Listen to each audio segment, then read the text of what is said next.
ভুলে গিয়েছিলাম, ভদ্রলোক তোর বর। আচ্ছা, আমি ভদ্র ভাষায় বলছি। তোর গণ্যমান্য, রাগ বিশিষ্ট, ধমকীয় স্বভাবই ভ্রু কুচকানোতে পারদর্শী বরের ক্লাস করতে যাব না। অন্য সময় হলে তাহিয়া রাগত আচরণ করত। আজ মন খারাপের ভারে রাগের সিস্টেমটা কাজ করল না। সে অনুরোধের সুরে বলল, প্লিজ মীরা, তুই আমার সবচেয়ে ভালো বান্ধবী না?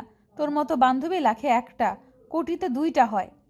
তোর মতো বান্ধবী যারা পায় তাদের উচিত প্রতি শুক্রবার মসজিদে জিলাপি দেওয়া। আমি দিব সামনের শুক্রবার থেকে।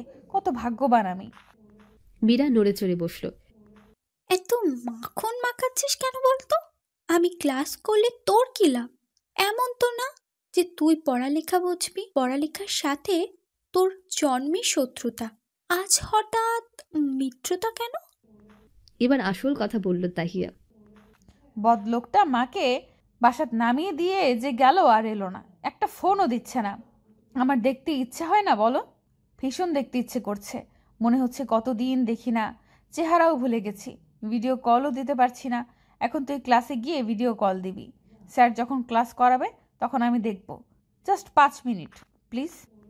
মীরার সে কি হাসি, হাসতে হাসতে বলল, কদিন আগে যে মেয়ে স্যারের ছায়া দেখলেও অভিশাপের চুলি খুলে বসত, আর সেই মেয়ে স্যারকে না দেখে অস্থির। ভাবা যায়? তুই তো সাংঘাতিক রকমের প্রেমে পড়েছিস, তাই আমার তো ভেবেই অবাক লাগছে। তাহিয়া করুণ গলায় বলল, বিশ্বাস কর, প্রথম প্রেমের চেয়ে ভয়ানক সুন্দর আর জ্বালাকর অনুভূতি দুটো নেই। লাইসেন্সপ্রাপ্ত প্রেমিকের প্রেমে পড়ে আমি নিঃশেষ হয়ে যাচ্ছি। আমার মনে হচ্ছে আমি কোনো কিশোরী, এতটা আবেগ কাজ করছে। আজ না দেখলে কাল গিয়ে বাসায় গিয়ে উঠব নিশ্চিত। তাই দয়াটা কর। মীরা হাসছে তো হাসছে, থামাথামির নাম নেই। হাসতে হাসতে বলল, স্কুল লাইফের টিফিনের টাকা দিয়ে আবেগ কিনে জমালে এমনই হবে। আমার তো বিশ্বাসই হচ্ছে না স্যারের মতো মানুষের ওপর তুই প্রেমে পড়তে পারিস।